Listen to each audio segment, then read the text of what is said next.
Morning, guys and gals. Froggy here.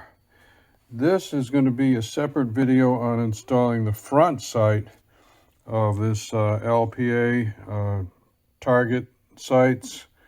They have a fiber optic filament in them, which makes them show up pretty nice. The rear sight's a separate video. I haven't quite finished that yet, but take a look at that video if you want to do the rear sight. So this is the front sight. This is a Ruger P95. This is the original sight. I'm a little bit ahead, but I'm going to catch you up.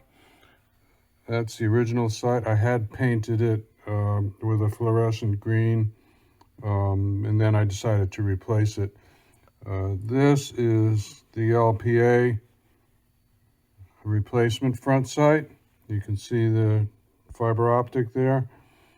And let me get you caught up. So this is a 1/16 roll pin punch, which is actually a few thousandths over 1/16, which gave me a little bit of a problem. This is a 1/16 regular pin punch, which I used to get this one unstuck. What I did was, there are roll pins. I've got them in the bag right now, but maybe I'll show them to you later on. Roll pins that hold this sight on to the front like that. I'm trying to do this one-handed and hold the camera. Come on, baby. This one's, the original one's a little tight. Sorry, let me use two hands. Okay, I got it in there. So this is the original one. Like that, see? And you have to punch out these roll pins. So I used this, but it ended up getting stuck. And what you don't want to do is break off a punch inside the gun. So I found that I had this 1/16 regular punch, which is under 1/16 by a few thousandths. So I was able to push the one that's over, push it back out like that. Anyway, long story short, you got to punch out those roll pins. Once they are out, the sight comes off. Now this has got to be drilled, 2 holes, like you could maybe see the holes in that one. And this one comes without any holes. So you have to drill a couple of holes. So that's the point that I'm at right now, marking and drilling the holes. And I haven't really decided 100% how I'm going to do that, but I wanted to get this clip shot before I got too far ahead. I'll be back. Okay, so here's what I decided to do to drill the holes in the new sight. I don't have a fancy drill press to do this. So this is what I'm going to use. You attach a drill up here and it spins this chuck down here, and you could do that. The only problem is it doesn't really have a table down here where I could clamp a piece. So I'm building something here. I took a wood speed bore, cut a little hole about the size of the sight, put a little silicone on the sight. I'm going to glue it down in there, and it's standing up about a 1/16 of an inch to an 1/8 of an inch. I'm going to let that set so that it won't move around in this hole. It's like a recess, really. And then I'm going to take this whole piece over and drill my 2 holes. I'll use this as a template, which already has the holes in it, and I already found out that it lines up pretty good. There, you can see them. So I'm just going to lay that on there, mark them, and drill them. And that's going to be tomorrow because I need to let this set up, okay? Okay, so I glued down the new sight. What I'm trying to do now is mark a couple of spots using the old sight as a template for where I'm going to drill. I'm going to try to use a punch and get a little starting hole for the drill. And I've got my Dremel, and I've got a really pointy diamond tipped, I guess it's kind of a router or grinder thing, but I'm going to try and use that to make the marks on here. I tried a couple other things and it didn't really make very good marks. It's got a couple little shiny marks, but it's so close to the edge and it's such a fine fit that I need these marks to be as perfect as I can get them.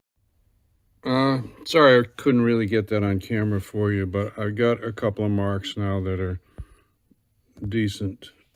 Come on, focus.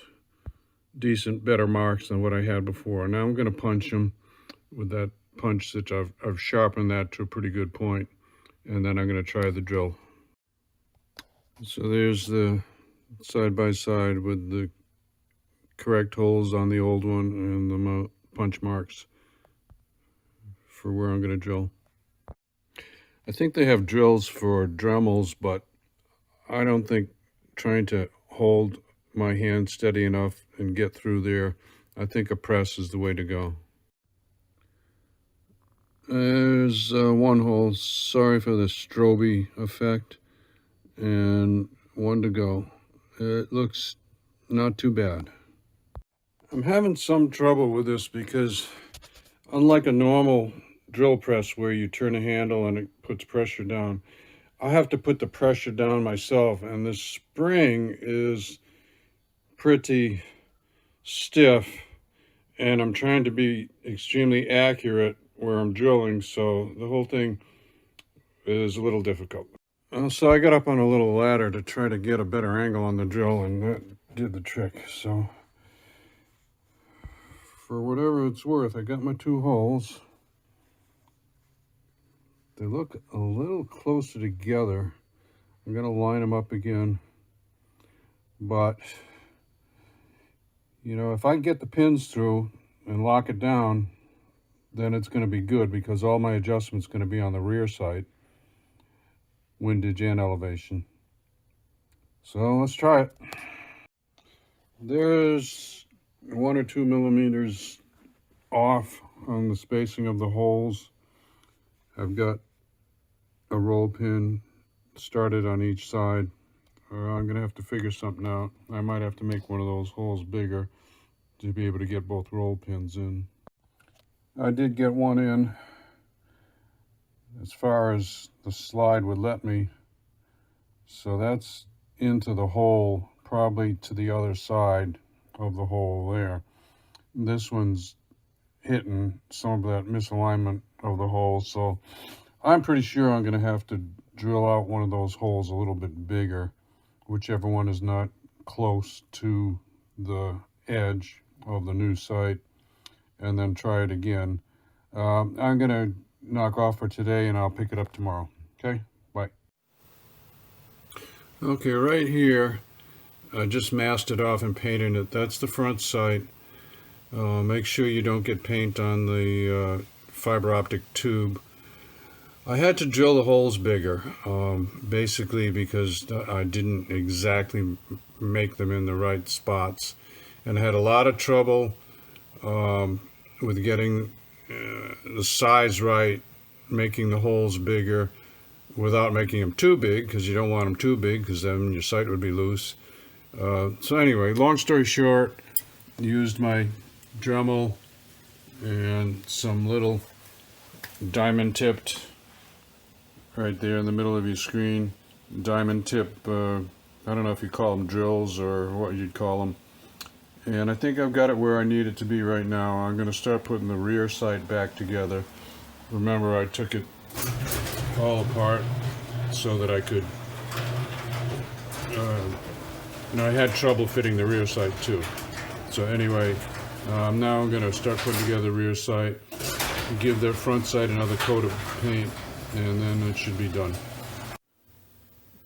One more quick trick that I used, actually. It wasn't just those two punches that I used. I also padded my vice grip jaws, and I used that to squeeze the roll pin in. Squeezing it in with some, carefully with some pliers, that seems to be a pretty good way to get these roll pins in instead of just hammering on them the whole way. Just so you know. I'm using those vice grips with padding on them, little blue tape, to get the roll pins started. You see I've got them started. Also, you can use a starter punch, but I don't have a starter punch. So I'm getting them started. I'm going to put the sight in there, then I'm going to keep going with those pliers. Here's what I came up with on the other side of where I'm pushing. Just to get some clearance, I've got another roll pin that these little ones will fit inside of this other roll pin. So I'm putting that there, and then I can push from that side, and I've got a better place to put the pliers on this side. You follow me? It's hard to put the pliers up against this curved edge, but I can push with the pliers on the small roll pin and this on the other side. Let's try that. Okay, I've got them in that far, as you can see. I think I'm going to use a flat-ended punch to finish it off, or I might use the ones that are roll pin punches with the little bump, but I don't want to spread this end of the roll pin, so I'm going to try the flat first. Well, what do you know, it worked. So I'm going to call this done. It's tight, and I had to open up the size of the hole, and then I used another Dremel tool to make it a little bit oblong, but my theory was that it would still be tight, and it is tight. It's totally tight, so I don't have to put any Loctite or any special firearms glue there. Oh, that's nice. I get a little bit of a close-up going on here. So yeah, just going to put the gun back together, and I'm not going to show you that. I think I've got it in another video, and this was all about putting those sights on the slide. LPA sights and fully adjustable windage and elevation on the back here. I'm going to try it out tomorrow. Okay, give me a thumbs up or a like if this helps you out. Subscribe to my channel if you want more from Froggy. I'm going to try and edit this down. I really apologize it went on so long, but I'm learning this gunsmithing with you as I do the video. Okay, see ya. Be safe, have fun. Bye-bye.